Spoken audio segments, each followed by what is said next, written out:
Imagine you're part of the team that's working on this thing for like 8 months, and there's a lot of anticipation built. There's a lot of hype being built around this feature, and there's a lot of revenue opportunities sitting there. And I tell the team, hey, we're gonna have to pull the plug on this and go in a different direction. Just imagine how hard of a conversation that is.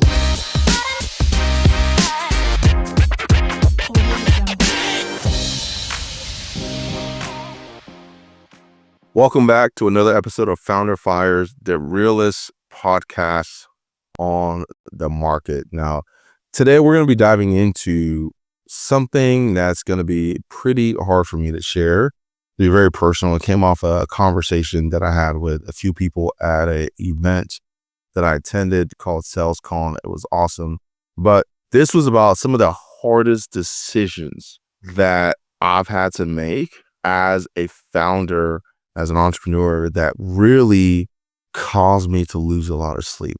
People love to share the highlight reels of what is happening in their business on Instagram, on social media, and people start to get this false idea of what it means to be an entrepreneur. And I want to break that. Being an entrepreneur really sucks. Like, there's some times where you're staring into the abyss and you do not see any glimmer of hope on the other side of that. It can be very lonely. You're having to make the hardest decisions in your company. And you're also having to carry the weight of what you are building, feeding other people. When you have employees, like, you're responsible for somebody else's family now. Like, you're responsible for putting food on the plate for somebody else's family. It is a lot. It is a lot to carry. And if you don't feel that weight, if you don't feel how heavy it is, then it means you don't really care. And it also means that you are more likely to make reckless decisions, right? Every good founder, every good entrepreneur that I met, like, they really feel the weight of the fact that, man, this person and their family is dependent on me showing up and making good decisions and doing what I need to do on a day-to-day basis to keep this ship going.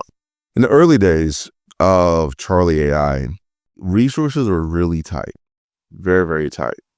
We had an opportunity and we're building a native integration with one of our technology vendors.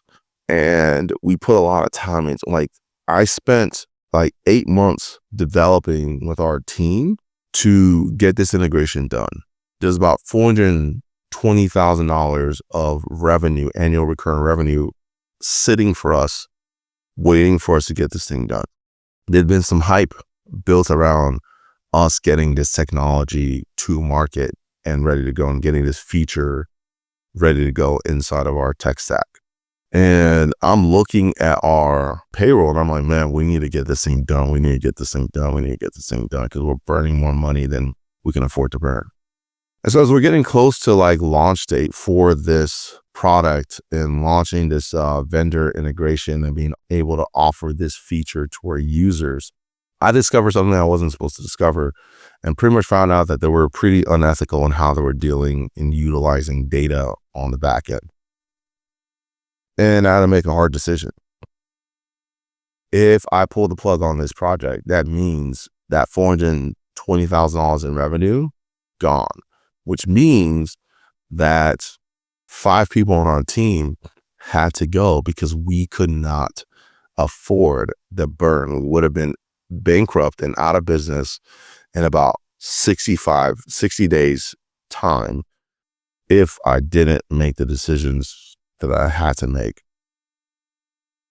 So I'm sitting there like tossing and turning and wrestling with this. And I'm like, man, like, do I just ignore what I saw and just move forward because we really need the money? Or do I make the decision that I believe is ultimately going to be in the best interest of the company long term and pull the plug? And so we ended up pulling the plug. Now, imagine you're part of the team that's working on this thing for like 8 months. And there's a lot of anticipation built. There's a lot of hype being built around this feature. And there's a lot of revenue opportunities sitting there. And I tell the team, hey, we're going to have to pull the plug on this and go in a different direction. right? Like, just imagine how hard of a conversation that is. You're already so invested. There's so much sunk cost poured into this thing. So I pulled the cord. I prayed about it a ton. I talked to my wife about it, and it was hard because I knew killing that project meant these 5 people are going to have to go. I'm going to have to let them go. And these are people that I will genuinely care about. And these are people that I think are incredible human beings. But we legit could not afford to have them. Like, we just could not afford to have them if we weren't going to be able to capture this revenue. There's just no way. Because what meant is that 8 months worth of work was wash, and we're going to have to build this thing from scratch. These are the types of decisions that you make that have real world consequences. It wasn't something we can easily pivot. Tech isn't something that you can just kind of pivot at a drop of a dime. It takes time to build. It takes time to develop. And it takes time to plan, to test, and to make sure it's done properly. So when I made that decision, going at a meeting with all of them that Monday, right? So over the weekend, I was crying. I had a hard time sleeping. And then I just had to have the tough conversations and just let them go, right? And I hated those conversations. I hated having to do that. And I know they were hurt. All right. But saying yes to keeping them on the team meant saying no to us reaching the bigger vision and accomplishing the bigger mission. It also meant saying no. It meant saying yes to eventually letting everyone in the company go and saying yes to the company dying. So I had to make that really tough decision. And for a while, it looked like it was a bad decision because the vendor that we were going to use, they started blowing up. They started ramping up their ad spend. You started seeing them everywhere. And I'm like, man, dang, I think we missed that boat. And then not long after that, maybe like 6 months later, I hear some rumblings that there's a class action lawsuit being mounted against this company. And then a few months after that, they're bankrupt and they're gone. Like, they're gone. Like, their tech is off the market, user base gone. Like, they're out of business. But it took almost 12 months after making that tough decision before I was able to be validated. All right. But I made the decision not knowing what the future was going to look like. But I made the decision knowing that I'm going to sleep better, knowing that I'm operating in alignment with our core values and what we stand for. And that meant making some really, really hard decisions that were ultimately going to result in good people losing their jobs because we could not afford to keep them. And those are the types of decisions that nobody talks about on social media. They don't talk about like those really hard challenges where you are challenged to your core, where you're questioning your worth, where you're questioning everything, and you're tempted to just kind of give into the pressure. But you can't because of how catastrophic giving into the pressure would be. So as a founder, one of the principles that really helped me get through that time and is called the principle of the submarine. In order for a submarine to go deep into the ocean, and the deeper it descends into the ocean, the greater the internal pressure of the submarine has to be. Otherwise, it's going to crumble like a piece of paper.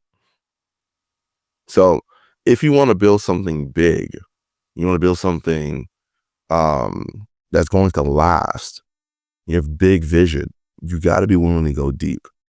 And the deeper you go, the more external pressure you're going to face. So the internal pressure, the thing that drives you, you have to have greater internal pressure than the external pressure that you're facing.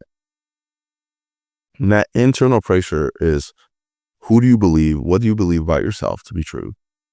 What are the core values that you live by? And what is the standard that you're holding yourself to? And that standard has to be greater than any external standard that anybody could place on you. Otherwise, if the standard and pressure of the external world and external force is greater than the standard and internal pressure that you have, you're going to implode. And that typically leads to burnout, that leads to sabotage, that leads to plateaus, and that ultimately leads to you getting out of business and deciding you don't want to do this anymore. So it's in that moment when I was staring into the abyss and having to make those tough calls. It's in those moments where I really discovered my true strength and realized that I can do this. We can do this. God is on our side, and God is putting me through these tests, right? Everything is preparation. God is testing my willingness to sacrifice. God is testing my willingness to persevere. Because if you remember, if you've been keeping up with the Founder podcast, Founder Fires, there are 3 tests that you're going to have to go through in order to reach a breakthrough. Test of uncertainty, test of perseverance, and test of sacrifice. And at each level that you want to get to, there's a new breakthrough that you need to reach. There's new levels of uncertainty. There's new levels of perseverance, and there's new levels of sacrifice that you have to pass at each time. And everything has been preparation. And going through that just really encouraged me that we're on the right track. So wanted to share that with you guys real quick. Hope you find it helpful. I don't want to hold anything back.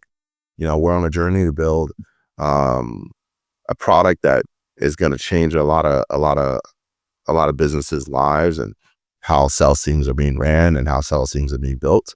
And it's the hardest thing I've ever had to do. And I don't want to sugarcoat the challenges. I don't want to downplay the challenges, and I don't want to exaggerate the success that we're experiencing. There's been a lot of scars, a lot of hardships that has led to the breakthrough that we're starting to see. And it's been off the back of those really hard decisions that I've had to make over the past few months that have kind of led us to a point where we're starting to reap some of the fruits of our labors. So hope you found this helpful. Like, share it, and I'll see you in the next one. Peace.